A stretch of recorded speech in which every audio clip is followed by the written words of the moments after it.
ஆந்திர மாநிலம் விசாகப்பட்டினத்தில் காதலியை கொலை செய்தவர் பாவத்திற்கு பரிகாரமாக காசிக்கு சென்று கங்கையில் நீராடி இருக்கிறார். காசியிலிருந்து ஆந்திரா வந்தவரை போலீசார் கைது செய்துள்ளனர். ராங் காலில் ஏற்பட்ட அறிமுகம் காதலாக மாறி கொலை வரை சென்றது ஏன்? ஆந்திர மாநிலம் விசாகப்பட்டினத்தில் உள்ள துர்கா நகரில் சீட்டு பிடிப்பது, வட்டிக்கு பணம் கொடுப்பது ஆகிய தொழில் செய்து வந்தவர் காப்புலட்சுமி. காப்புலட்சுமியின் கணவர் விவசாயத் துறையில் ஊழியராக பணி செய்து வந்த நிலையில் அவர்களின் 2 மகள்களுக்கும் திருமணம் நடைபெற்று வெளியூர்களில் வசித்து வருகின்றனர். 45 வயதான காப்புலட்சுமிக்கு 15 ஆண்டுகளுக்கு முன் ஒரே ஒரு மிஸ்டு கால் மூலம் விஜயநகரம் மாவட்டம் பொப்பிலி நகரைச் சேர்ந்த சிவா என்ற நபருடன் அறிமுகம் ஏற்பட்டுள்ளது. சிவாவுக்கும் திருமணமாகி 2 குழந்தைகள் உள்ளனர். ராங் கால் மூலம் ஏற்பட்ட அந்த அறிமுகம் அதன் பின் இன்ஸ்டாகிராமில் சாட்டிங் ஆக தொடர்ந்து நட்பாக மாறியது. அந்த நட்பு தொடர இருவரும் தனிமையில் சந்திக்கும் அளவிற்கு அந்த நட்பு மாறியது. கிரிக்கெட் சூதாட்டத்திற்கு அடிமையான சிவா சுமார் 1 கோடி ரூபாய் பணத்தை பறிகொடுத்திருக்கிறார்.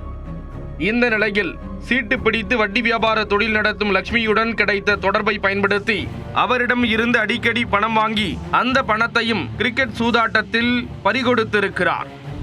சுமார் 1 கோடி ரூபாய் வரை கிரிக்கெட் சூதாட்டத்தில் பறிகொடுத்த சிவா தொடர்ந்து லட்சுமியிடம் பணம் கேட்டு தொல்லை கொடுத்துள்ளார்.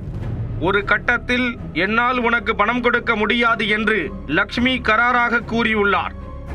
இதற்கிடையே கடன் கொடுத்தவர்கள் சிவாவிடம் பணத்தை திருப்பி கேட்டு நெருக்க துவங்கியுள்ளனர். வாங்கிய கடனை திருப்பி கொடுக்க வழியில்லாமல் தவித்து வந்த சிவா லட்சுமியை கொலை செய்து அவரிடம் இருக்கும் நகைகளை அபகரித்து அவற்றை விற்று வாங்கிய கடனை கட்ட முடிவு செய்துள்ளார். இதற்காக இம்மாதம் 11ஆம் தேதி வழியில் சென்று கொண்டிருந்த யாரோ ஒருவரின் செல்போனை வாங்கி அதன் மூலம் லட்சுமியை தொடர்பு கொண்டார் சிவா. அப்போது இனிமேல் உன்னிடம் பணம் கேட்க மாட்டேன், ஒரே ஒரு முறை வீட்டிற்கு வந்து உன்னிடம் பேசிவிட்டு செல்கிறேன் என்று கூறியிருக்கிறார். சிவா சொல்வதை உண்மை என்று நம்பியிருக்கிறார் லட்சுமி. கணவன் வீட்டில் இல்லாத போது சிவாவை கடந்த 11ஆம் தேதி வீட்டிற்கு வரவழைத்துள்ளார் லட்சுமி. சிவா பொப்பிலியிலிருந்து மோட்டார் சைக்கிளில் விசாகப்பட்டினம் வந்து சேர்ந்துள்ளார். தன்னுடைய கணவன் வீட்டிலிருந்து வெளியே சென்ற பின் சிவாவை செல்போன் மூலம் தொடர்பு கொண்டு வீட்டிற்கு வரவழைத்துள்ளார் லட்சுமி. எந்த காரணத்தை கொண்டும் போலீசில் சிக்கிக்கொள்ளக் கூடாது என்று திட்டம் தீட்டி இருந்த சிவா தன்னுடைய மோட்டார் சைக்கிளை சுமார் 5 கிலோமீட்டர் தொலைவில் நிறுத்திவிட்டு அங்கிருந்து 3 ஆட்டோக்களில் மாறி மாறி லட்சுமியின் வீட்டை அடைந்துள்ளார். அன்று காலை 10 மணிக்கு வீட்டுக்கு வந்த சிவா லட்சுமியுடன் சிறிது நேரம் பேசிக் கொண்டிருந்து மீண்டும் பணம் கேட்டிருக்கிறார். அப்போது 2 பேருக்கும் இடையில் வாக்குவாதம் ஏற்பட்டுள்ளது.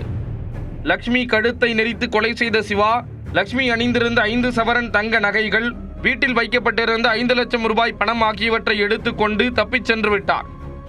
லட்சுமி வீட்டிற்கு சிவா வரும்போது அடையாளம் தெரியாமல் இருப்பதற்காக தலையில் தொப்பி, முகத்திற்கு மாஸ்க் ஆகியவற்றை அணிந்து வந்துள்ளார். கொலை செய்து திரும்பி செல்லும் போது அணிந்திருந்த ஆடைகளை மாற்றி பை ஒன்றில் போட்டு வேறு ஆடை அணிந்து ஆட்டோ ஒன்றை வரவழைத்து அந்த ஆட்டோவில் ஏறி தப்பிச் சென்று விட்டார். அன்று மதியம் 1 மணி அளவில் லட்சுமியின் கணவன் அலுவலகத்தில் இருந்து வீடு திரும்பிய பின்னரே கொலை நடந்திருப்பது தெரிய வந்தது.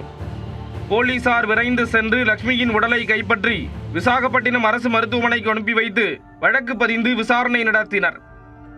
முதலில் தங்க நகைகளுக்காக நடைபெற்ற கொலை இது என்று முடிவு செய்த போலீசார் குற்றவாளியை தீவிரமாக தேடி வந்தனர். லட்சுமி செல்போன் கால் டேட்டா அடிப்படையில் நடத்திய விசாரணையின் போது சிவா மீது சந்தேகம் ஏற்பட்டுள்ளது. ஆனால் சிவாவை எங்கு தேடியும் கிடைக்கவில்லை. இந்த நிலையில் லட்சுமியை கொலை செய்த பின் காசிக்கு சென்றுள்ளார் சிவா.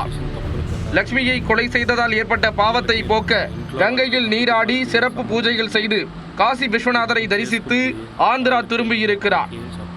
இந்த நிலையில் தன்னை கொலை செய்த குற்றவாளி என்று போலீசார் அடையாளம் கண்டுவிட்டதை அறிந்த சிவா செல்போன் வீடியோ ஒன்றை வெளியிட்டார். அந்த செல்போன் வீடியோவில் லட்சுமியை நான் தான் கொலை செய்தேன், இதற்கும் என்னுடைய குடும்பத்தாருக்கும் எவ்வித தொடர்பும் கிடையாது, நான் வெளியில் வாங்கியிருக்கும் கடனுக்கும் என்னுடைய குடும்பத்திற்கும் எவ்வித சம்பந்தமும் கிடையாது என்றும் கூறியிருந்தார். இதற்கிடையே ஆந்திராவில் இருந்து சென்னைக்கு தப்பிச் செல்ல முயன்ற சிவாவை கைது செய்த விசாகப்பட்டினம் போலீசார் தீவிர விசாரணைக்கு பின் நீதிமன்றத்தில் ஆஜர்படுத்தி சிறையில் அடைத்தனர். சிவாவின் புல்லட் மற்றும் கொலை செய்து எடுத்துச் செல்லப்பட்ட தங்க நகைகள், 2 லட்சம் ரூபாய் பணம் ஆகியவற்றை போலீசார் கைப்பற்றி உள்ளனர்.